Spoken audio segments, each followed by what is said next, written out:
क्या आप जानते हैं कि एक ऐसा असुर था जिसने कार्तिकेय सहित श्री गणेश और नंदी को युद्ध में अचेत किया था, वीरभद्र का मस्तक फाड़ दिया था, विष्णु और महाकाली से भी अवैध रहा था। लोगों ने जलंधर के बारे में सुना ही हो। जलंधर असुरों में पहला असुर था जो ब्रह्मांड बनने के बाद सभी 14 भुवनों में से 13 भुवनों पर अपना एकाधिकार कर लिया। जलंधर वैसे तो भगवान शिव का अंश था, साथ ही क्षीर सागर में जाने के कारण क्षीर सागर भी उसके पिता हो गए थे। महान शक्तियों की शक्ति के साथ गुरु शुक्राचार्य के सानिध्य में उसे अष्ट सिद्धियां प्राप्त हुआ। ब्रह्मदेव द्वारा बाल अवस्था में सिर्फ शिव के हाथों मृत्यु का वरदान प्राप्त हुआ। समय बाद उसने काल नेमी की पुत्री वृंदा से भी विवाह कर लिया था, जिसे स्वयं ब्रह्मदेव का वरदान था कि उसके प्रतिव्रता होने के कारण कोई भी उसके पति का अंत नहीं कर सके। दिव्य वरदानों और शक्तियों के कारण जलंधर अत्यंत ही शक्तिशाली असुर हो गया था।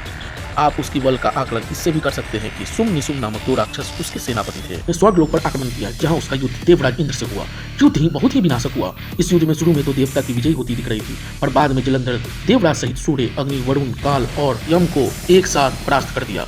तब सभी देवता तुरंत ब्रह्मदेव के पास जाते हैं। ब्रह्मदेव उन्हें श्रीहरि के लोक वैकुंठ ले जाते हैं। देवताओं की स्थिति को देखकर भगवान खुद युद्ध भूमि में जलंधर से युद्ध करने आते हैं। विष्णु गरुड़ पर सवार होकर पहले जलंधर को वापस जाने को बोलते हुए पृथ्वी के नीचे के 7 लोकों पर राज करने को बोलते हैं, किंतु जलंधर मानता नहीं है। फिर श्रीहरि उसे माता लक्ष्मी और जलंधर के संबंध भाई बहन का ऐसा बोलकर जाने को करते हैं, तो जलंधर भी उन्हें अपने साथ अपने लोक ले जाता है और इंद्र सहित सभी देवताओं को अपने अंतर्गत करने लगता है। देवराज इंद्र देवर्षि नारद को अपनी व्यथा सुनाते हैं, तो नारद जलंधर के गर्भ को अहंकार में बदल देते हैं और ब्रह्मलोक और शिवलोक पर आक्रमण करने को बोलते हैं। तब जलंधर 14 भुवनों पर अपना एकाधिकार करने के लिए ब्रह्मलोक पर आक्रमण करता है। तो फिर उसकी मुलाकात पुनः भगवान विष्णु से होती है। विष्णु उसे बहुत समझाते हैं, परंतु जलंधर मानता नहीं है। फिर उसका युद्ध श्रीहरि के साथ होता है। यह युद्ध अत्यंत ही विनाशक होता है। इस युद्ध में 14 भुवन थर्रा जाते हैं।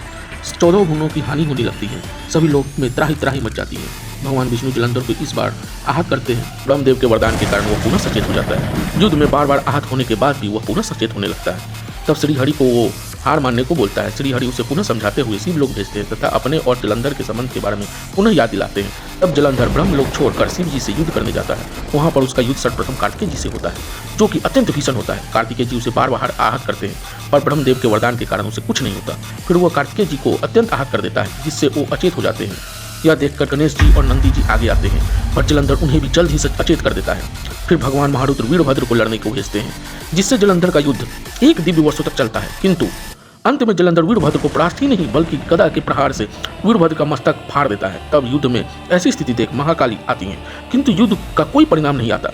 तब ऐसी विकट स्थिति जान स्वयं भगवान महारुद्र युद्ध भूमि में पधारते हैं। महारुद्र के आते ही जलंधर की सारी सेनाएं उनके भ्रिकुटी से निकली अग्नि में भस्म हो जाती है। महारुद्र को युद्ध में आया देख जलंधर उन पर अनेक अस्त्रों से प्रहार करता है, परंतु त्रिलोकीनाथ अपने शक्ति के एक प्रहार से उसके सारे अस्त्र को नष्ट कर देते हैं। फिर जलंधर अपनी सारी दिव्य शक्तियों से प्रभु पर प्रहार करता है, किंतु सभी शक्तियां प्रभु में समा जाती है। तब जलंधर युद्ध में अपने आप को हारता देख गंधर्व माया का उपयोग करता है, तो उसके कारण कुछ देर के लिए प्रभु भ्रमित होने का लीला करते हैं, जिससे समय पाकर जलंधर शिव रूप धारण कर माता के पास पहुंचता है ताकि वो उनका हरण कर सके। परंतु माता उसे तुरंत पहचान जाती है और प्रभु श्री हरि का आह्वान करती है। प्रभु माता के आह्वान पर तुरंत आते हैं और माता के मुख से सारी घटना सुनकर माता से उसकी अंत के लिए आज्ञा मांगते हैं और ब्रह्मदेव के वरदान को याद करते जलंधर के नगर पहुंचते। जलंधर का छल याद आता है, तो उसी छल के प्रति उत्तर में प्रभु जलंधर का एक छद्म रूप बनाते हैं, जो कि युद्ध के उपरांत अत्यंत ही पीड़ा में होता है। वृंदा यह देखकर अत्यंत भावुक हो जाती है और प्रभु इधर समझ पतिव्रत व्यवहार करने लगती है, परंतु पतिव्रता होने के कारण उससे कुछ ही समय के पश्चात यह ज्ञात होता है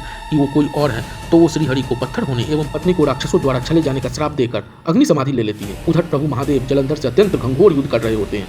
जब उन्हें दिव्य दृष्टि से यह ज्ञात होता है कि देवी वृंदा ने अपने आप को अग्नि समाधि में लीन कर दिया, तब प्रभु अपना स्वरूप इतना विकराल कर देते हैं कि जलंधर उनके सामने एक तीक्ष्ण कीटी के समान लगता है और फिर शिव के औंठे से एक चक्र निकलता है जो जलंधर का अंत कर देता है। यह कहानी आपको कैसी लगी कमेंट सेक्शन में अवश्य बताएं और हमारे चैनल को सब्सक्राइब करें।